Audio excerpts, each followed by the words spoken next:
मित्रांनो, महाराष्ट्रात जर आपल्याला जमिनीचा व्यवहार करायचा असेल, तर सर्वात आधी आपण काय करतो?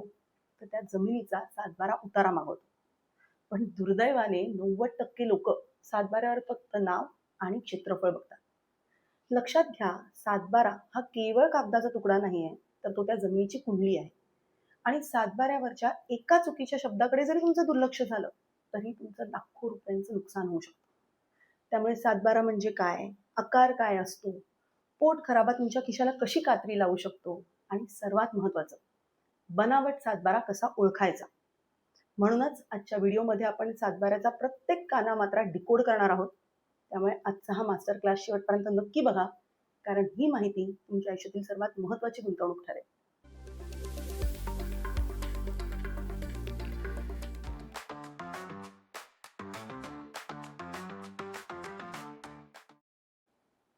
नमस्कार, मी सीए प्रज्ञा शिरधनकर. आर्थिक जागृतीमध्ये तुमचं पुन्हा एकदा स्वागत आहे.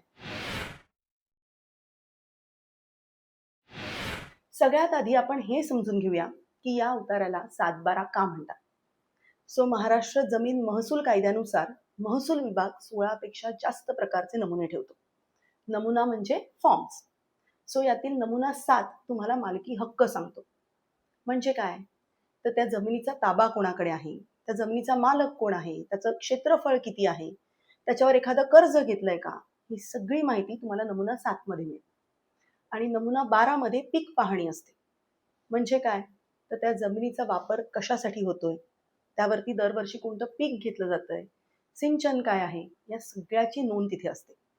आणि जेव्हा हे दोन्ही नमुने एकत्र जोडले जातात, तेव्हा त्याला सातबारा असं म्हणतात. त्यामुळे यापुढे सातबारा वाचताना कायम लक्षात ठेवा की नमुना 7 हा तुम्हाला मालक कोण आहे ते सांगतो, आणि नमुना 12 तुम्हाला त्या जमिनीचा वापर काय आहे ते सांगतो. आता आपण सातबाऱ्या उतार्यावरच्या सर्वात वरच्या भागाकडे पाहूया. तिथे तुम्हाला गाव, तालुका, जिल्हा अशी बेसिक माहिती दिसेल. त्यानंतर दिसेल तुम्हाला गट क्रमांक किंवा सर्वे नंबर. प्रत्येक जमिनीला एक गट क्रमांक असतो आणि तो गट क्रमांक त्या जमिनीचा युनिक आयडी आहे. तसंच एखाद्या गटाचे 2 उपविभाग सुद्धा असू शकतात. प्रत्येक उपविभागाला हिस्सा नंबर असं म्हणतात.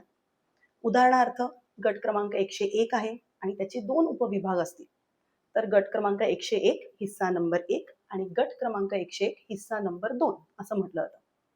त्यानंतर येते भोगवटादाराचा वर्ग. प्रत्येक जमिनीचे 2 वर्ग असतात, एकतर वर्ग 1 किंवा वर्ग 2. जर वर्ग 1 ची जमीन असेल, म्हणजेच त्या जमिनीची पूर्ण मालकी तुमच्याकडे आहे आणि ती जमीन तुम्ही कोणालाही विकू शकता, त्यासाठी सरकारची पूर्व परवानगी लागत नाही. पण जर वर्ग 2 ची जमीन असेल, तर ती म्हणजे काय? तर स्वातंत्र्य सैनिकांना किंवा मागासवर्गीयांना किंवा कुळ कायद्याखाली मिळालेली जमीन असते. ती जमीन विकण्यासाठी तुम्हाला सरकारची पूर्व परवानगी लागते आणि तुम्हाला सरकारला नजराणा सुद्धा भरावा लागतो. त्यामुळे सातबाऱ्यावरती जर वर्ग 2 लिहिलेला असेल, तर खरेदी करण्यापूर्वी सावध व्हा, योग्य ती तपासणी करा आणि मगच त्या जमिनीचा व्यवहार करा. सातबाऱ्याच्या डाव्या बाजूला काही तांत्रिक आकडे असतात. सर्वात पहिला आकडा काय असतो? तर हेक्टर आणि आर.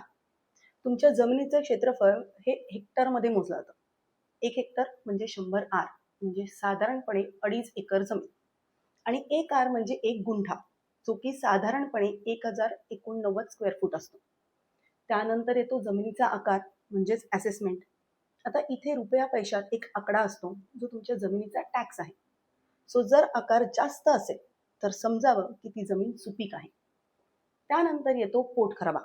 आता हे नीट लक्ष देऊन ऐका. पोटखराबा म्हणजे तुमच्या जमिनीचा असा भाग जिथे तुम्हाला शेती करता येत नाही. उदाहरणार्थ, तुमच्या जमिनीतून एखादा ओढा असेल किंवा शेताचे बांध असतील किंवा विहीर असेल, तर त्याला पोटखराबा म्हणतात. त्याचे पण 2 प्रकार असतात, प्रकार अ आणि प्रकार ब. प्रकार अ म्हणजे काय? तर नैसर्गिकरित्या ती जमीन खराब आहे. आणि प्रकार 2 म्हणजे सार्वजनिक कामासाठी ती जमीन राखीव आहे, जसं की रस्त्यासाठी राखीव असेल. मग आता इथे सापळा काय आहे? तर जर तुम्ही एखादी 1 हेक्टर जमीन खरेदी करत असाल आणि त्या जमिनीपैकी 20 आर हा पोटखराबा असेल, तर प्रत्यक्षात तुम्हाला फक्त 80 आर जमीन वापरायला मिळते.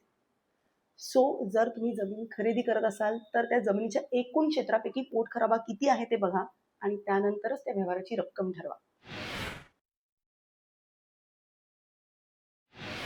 आता आपण वळूया सातबाऱ्याच्या उजव्या बाजूला. तिथे इतर हक्क हा रकाना असतो आणि या रकान्यात जमिनीचे छुपे धोके असतात.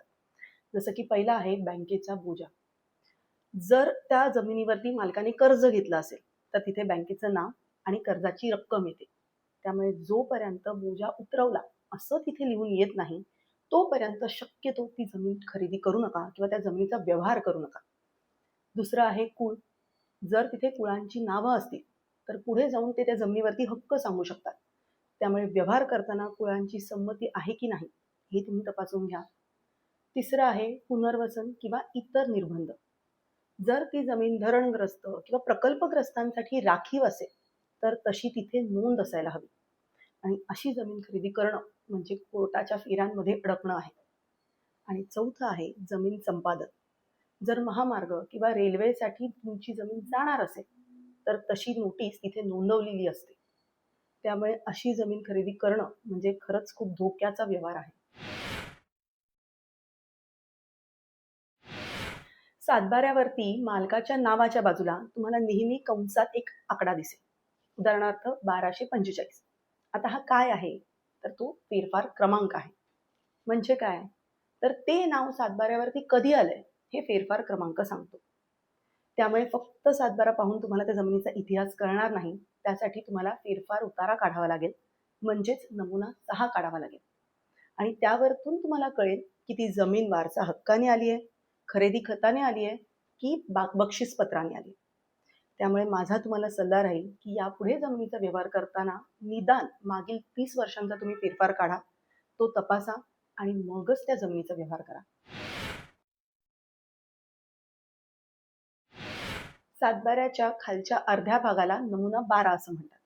आता या नमुना 12 मध्ये दरवर्षी तुम्ही कोणतं पीक घेतलंय याची नोंद तलाठी ठेवतो.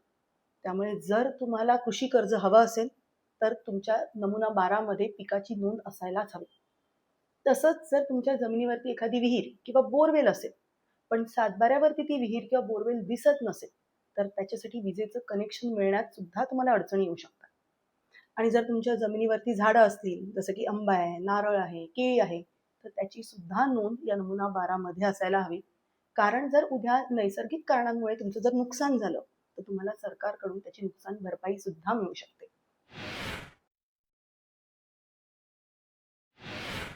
आजकाल डिजिटल युग आहे त्यामुळे फसवणूक सुद्धा डिजिटल होते. त्यामुळे सातबारा खरा आहे की बनावट हे ओळखण्यासाठी सर्वात पहिले त्याच्यावरची डिजिटल सिग्नेचर बघा.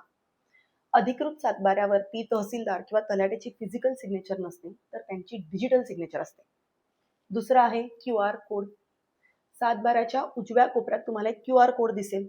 त्या कोडला तुमच्या मोबाईलने स्कॅन करा आणि स्कॅन केल्यानंतर जर सरकारची अधिकृत वेबसाईटवर तुम्हाला तीच माहिती दिसली तर समजून जा की तो सातबारा खरा आहे. आणि तिसरा आहे दिनांक आणि वेळ. जेव्हा तुम्ही सातबारा काढता त्यावरती तारीख येते. त्यामुळे बघा की तो सातबारा कधी काढलाय. जितका नवीन सातबारा तितका जास्त तुम्ही त्यावरती विश्वास ठेवू शकता. आणि शक्यतो व्यवहार करताना महिन्याभरापेक्षा जुना सातबारा पाहू नका. सो मित्रांनो, सातबारा वाचणं म्हणजे केवळ नाव किंवा क्षेत्रफळ बघणं नाही तर त्यातील प्रत्येक आकड्याचा अर्थ समजून घेणं आहे. जसं की भोगवटादाराचा वर्ग काय आहे, एकूण क्षेत्रापैकी किती क्षेत्र पोटखराबा आहे, इतर हक्क रकान्यात काही बोजा आहे का, आणि सर्वात महत्वाचं QR कोड स्कॅन करून तो सातबारा खरा आहे की बनावट हे तपासून घ्या. आता मला तुम्हाला विचारायचंय की तुमच्या सातबाऱ्यावर कोणताही असा शब्द आहे ज्याचा तुम्हाला अर्थ कळला नसेल तर कमेंटमध्ये विचारा. आम्ही तुम्हाला नक्की त्याचं उत्तर देऊ. आणि येस, आजचा व्हिडिओ जर तुम्हाला आवडला असेल, माहितीपूर्ण वाटला असेल तर त्याला लगेच लाईक करा, जास्तीत जास्त शेअर करा जेणेकरून कोणाचीही फसवणूक होणार नाही. आणि आर्थिक जागृती या आपल्या चॅनलला सबस्क्राईब करा. थँक्यू.